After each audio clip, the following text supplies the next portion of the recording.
El declive. El declive proviene de la debilidad económica interna sumada a la lucha interna, o de costosas luchas externas, o ambas cosas. Habitualmente el declive es gradual y luego muy abrupto. Cuando las deudas llegan a ser muy grandes y hay una recesión económica y el imperio ya no puede pedir prestado el dinero necesario para pagar sus deudas, estalla la burbuja financiera. Esto crea grandes dificultades internas y obliga al país a elegir entre incumplir con sus deudas o imprimir un montón de dinero nuevo.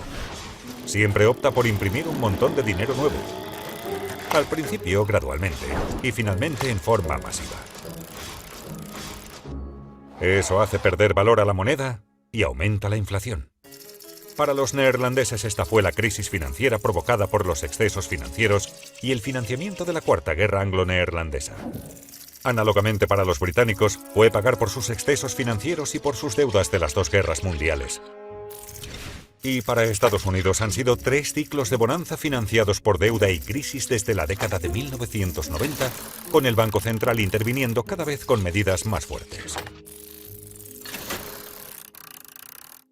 Cuando el gobierno tiene problemas para financiarse a sí mismo, cuando hay malas condiciones económicas y los niveles de vida de la mayoría de la gente están disminuyendo y hay grandes brechas de riqueza, de valores y políticas, los conflictos internos entre los ricos y los pobres, así como los diferentes grupos étnicos, religiosos y raciales, aumentan considerablemente.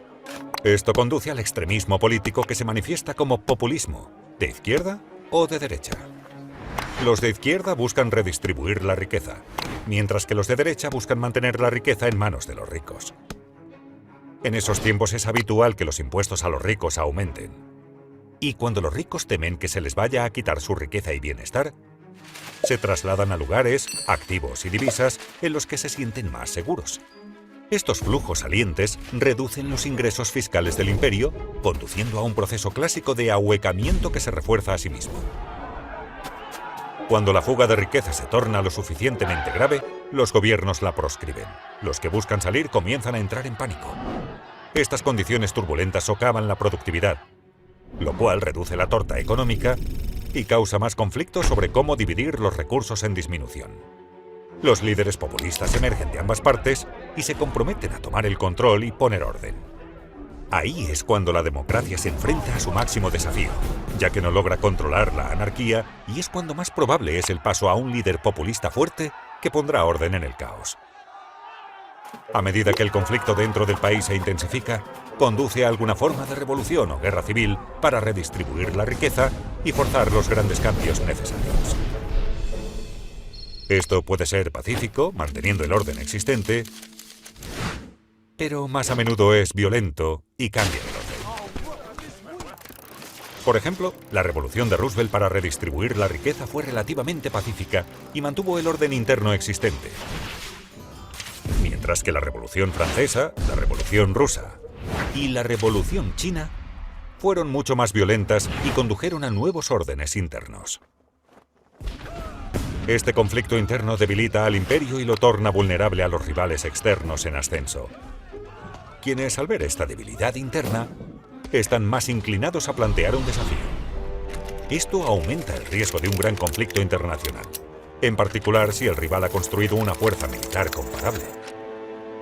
Defenderse a sí mismo y al propio imperio contra sus rivales exige un gran gasto militar, que tiene que ocurrir mientras las condiciones económicas internas se están deteriorando y menos puede el imperio permitírselo. Dado que no existe un sistema viable para resolver pacíficamente las controversias internacionales, estos conflictos se resuelven normalmente mediante pruebas de poder. A medida que se plantean desafíos más audaces, el imperio líder se enfrenta a la difícil elección de luchar o retirarse. Luchar y perder es el peor resultado, pero retirarse también es malo, ya que cede el progreso al rival e indica a aquellos países que están pensando por cuál bando optar que el imperio es débil. Las malas condiciones económicas traen más lucha por la riqueza y el poder, lo cual inevitablemente conduce a algún tipo de guerra. Las guerras son terriblemente costosas. Al mismo tiempo, producen los desplazamientos tectónicos que realinean los nuevos órdenes con las nuevas realidades de la riqueza y el poder en el mundo. Cuando quienes poseen la moneda de reserva y las obligaciones del imperio en declive pierden la fe y las venden, eso marca el final de su gran ciclo. De las aproximadamente 750 divisas que existieron desde 1700, ahora existen menos del 20%, y todas ellas han perdido valor. Para los neerlandeses esto sucedió después de su derrota en la Cuarta Guerra Anglo-Neerlandesa, cuando no pudieron pagar las deudas masivas que habían acumulado durante la misma. Esto llevó a que muchos corran al Banco de Ámsterdam y a una venta desesperada, forzando la impresión masiva de dinero que devaluó la moneda y al imperio hasta la irrelevancia. En el caso de los británicos, esto sucedió después de la Segunda Guerra Mundial, cuando a pesar de su victoria, no pudieron pagar las enormes deudas que habían contraído para financiar su esfuerzo bélico. Esto condujo a una serie de impresiones de dinero, devaluaciones y ventas de la libra esterlina, mientras Estados Unidos y el dólar emergían dominantes y creaban un nuevo orden mundial. En el momento de esta grabación, Estados Unidos todavía no ha llegado a este punto. Aunque tiene una deuda masiva, gasta más de lo que gana y financia este déficit con más préstamos e imprimiendo enormes cantidades de dinero nuevo, la gran venta de dólares y de deuda en dólares aún no ha comenzado. Y aunque hay grandes conflictos internos y externos que ocurren por todas las razones clásicas, todavía no han cruzado la línea para convertirse en guerras. Eventualmente de estos conflictos, sean violentos o no, surgen nuevos ganadores, que se unen y reestructuran las deudas y los sistemas políticos de los perdedores y establecen el nuevo orden mundial. Entonces, el viejo ciclo y el imperio terminan y el nuevo comienza. Y lo hacen todo de nuevo. Son muchos los detalles que acabo de dar para pintar una imagen de cómo transcurre el típico gran ciclo. Por supuesto, no todos transcurren exactamente así, pero la mayoría lo hace. Hasta el punto de que parece que las historias de ascensos y declives siguen siendo esencialmente las mismas. Y lo único que cambia es la ropa que llevan los personajes y las tecnologías que utilizan. Entonces, ¿hacia dónde nos dirigimos?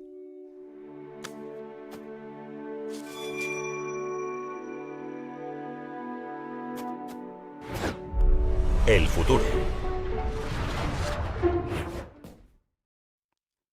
Suscríbete. Suscríbete.